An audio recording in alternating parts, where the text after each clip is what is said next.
Marcus stares at the factory floor from the control room window, watching the massive machines hum through another night shift. It is 2 in the morning, and most of the world sleeps, while he monitors gauges and records numbers in a logbook that nobody ever reads. He has been doing this for 7 years, ever since he dropped out of engineering school when his father got sick, and the family needed income immediately. He tells himself this is temporary, but temporary has a way of becoming permanent when you stop paying attention. His engineering textbooks gather dust on a shelf at home, reminders of dreams deferred, perhaps forever abandoned. Tonight feels different, though. Marcus notices something he has seen 1,000 times but never really observed. The heat radiating from the industrial presses is intense, waves of thermal energy pouring off the machinery and dissipating into the vast factory space. Fans work overtime to cool the building, consuming more electricity to fight the heat generated by machines that consume even more electricity. It is a cycle of waste, an ouroboros of inefficiency. He pulls out a notebook, not the official logbook, but his personal one. He begins sketching, calculating, and estimating the thermal output and the cooling costs. The numbers astound him. Thousands of dollars are literally evaporating into thin air every single night. Still playing engineer?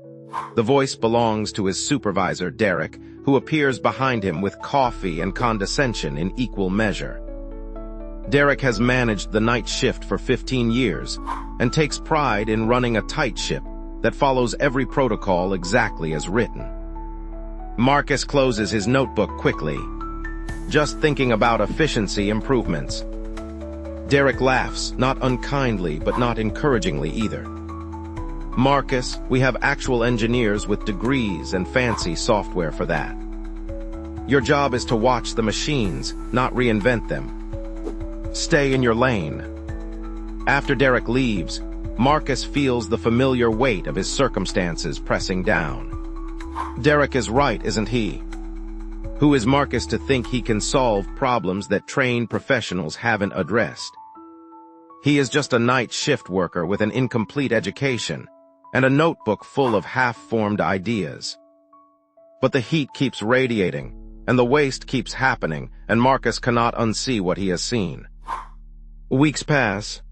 Marcus begins arriving an hour early to his shifts, using the time to study the factory's energy systems. He stays late, mapping out heat sources and airflow patterns. His notebook fills with observations, calculations, and increasingly detailed designs for a heat recovery system that could capture the waste thermal energy and convert it into usable power. One night he finds Elena, the custodial supervisor, watching him take temperature readings near the main press line. "You are here early again," she observes, pushing her cleaning cart closer. Elena has worked at the factory for 23 years, longer than anyone else on the night crew. People underestimate her because she cleans floors, but Marcus has noticed she knows this building better than anyone, including the day shift managers.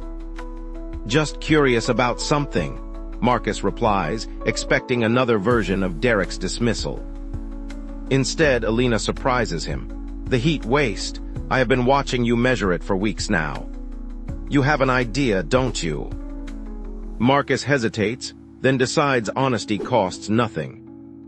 "I think we could capture this heat and use it to generate electricity. The technology exists: thermoelectric generators, heat exchangers. We could potentially reduce our power consumption by 15, maybe 20%.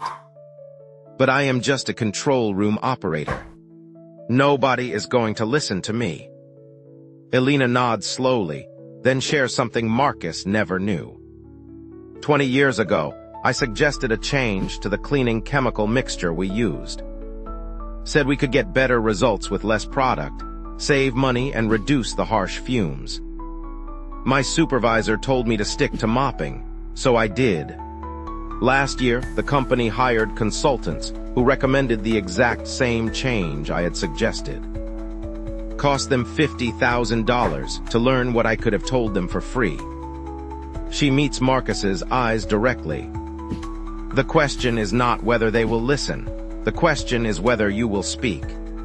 Whether you will do the work even when nobody is watching, even when nobody believes it matters. That is the only question that counts. Something shifts in Marcus that night. He stops waiting for permission and starts building. Using his modest salary, he purchases components online.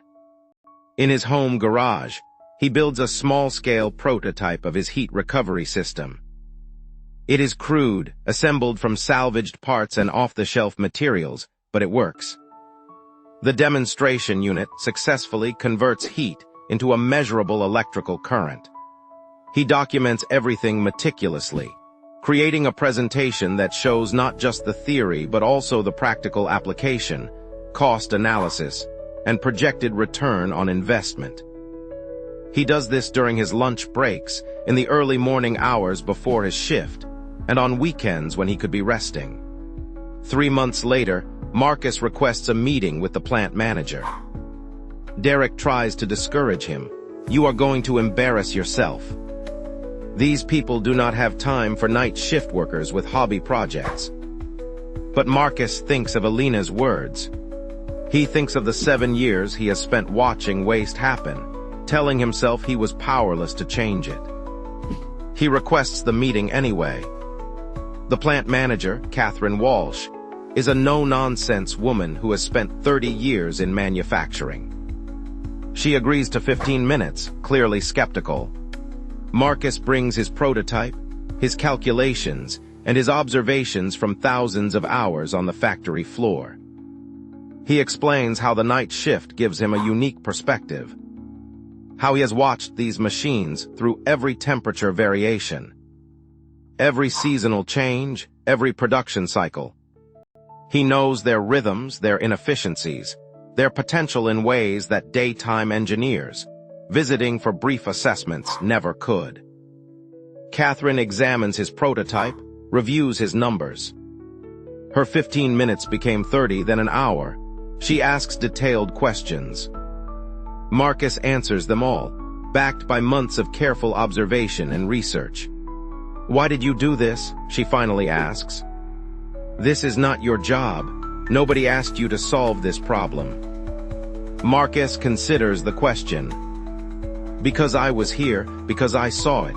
Having limitations does not mean having nothing to offer. I could not afford to finish my engineering degree, but I could afford to pay attention. I could afford to care. Those things do not require a diploma. Catherine leans back in her chair, silent for a long moment. Then she makes a decision. I want to pilot your system on production line 3. Small scale first, but if the numbers hold up, we will expand it. And Marcus, I want you to lead the implementation. We will work out a new position, something that uses what you actually know instead of just having you watch gauges all night. 6 months later, Marcus's heat recovery system is operational across half the factory. The energy savings exceed his projections. The company files for patents with Marcus listed as the primary inventor. Other manufacturing facilities begin expressing interest. But the real change happens inside Marcus. He realizes that his 7 years were not wasted. Every night shift, every hour of observation, every moment of feeling stuck, all of it was preparation. His limitations forced him to be creative, to see solutions that others missed, and to understand the practical reality in ways that theoretical knowledge alone could never. One evening, as the new system hums efficiently in the background, Elena finds Marcus in what is now his engineering office, no longer the control room. You did it, she says simply. Marcus shakes his head. We did it. You reminded me that the work matters even when nobody is watching. That doing what is right is its own permission slip. Elena smiles. You know what I have learned in 23 years here. The people who wait for perfect circumstances never start. The people who wait for recognition never create. But the people who work with what they have, where they are with whatever tools they can gather, those are the people who change things. Not because their circumstances were ideal, but because they refused to let circumstances be an excuse. Marcus looks out at the factory floor, transformed now by ideas born during night shifts, sketched in notebooks during lunch breaks, built in a garage with salvaged parts and stubborn hope. He thinks about how close he came to accepting Derek's advice, to staying in his lane, to believing that his position defined his potential. The greatest inventions do not always come from those with the most resources or the finest credentials. Sometimes they come from those who are present, who pay attention, who refuse to accept waste and inefficiency just because that is how things have always been done. Sometimes they come from night shift workers who dare to believe that constraints can become catalysts, that limitations can birth innovation, that being underestimated is an advantage because it means you have nothing to lose by trying. Your circumstances are not your ceiling, they are your classroom. The question is not whether you have permission to learn, to create, to contribute. The question is whether you will use what you have been given, including and especially the challenges, to build something that matters. Because the world does not change when people wait for ideal conditions. It changes when ordinary people in ordinary positions decide that ordinary is not good enough, and then do the extraordinary work of making things better, one night shift at a time.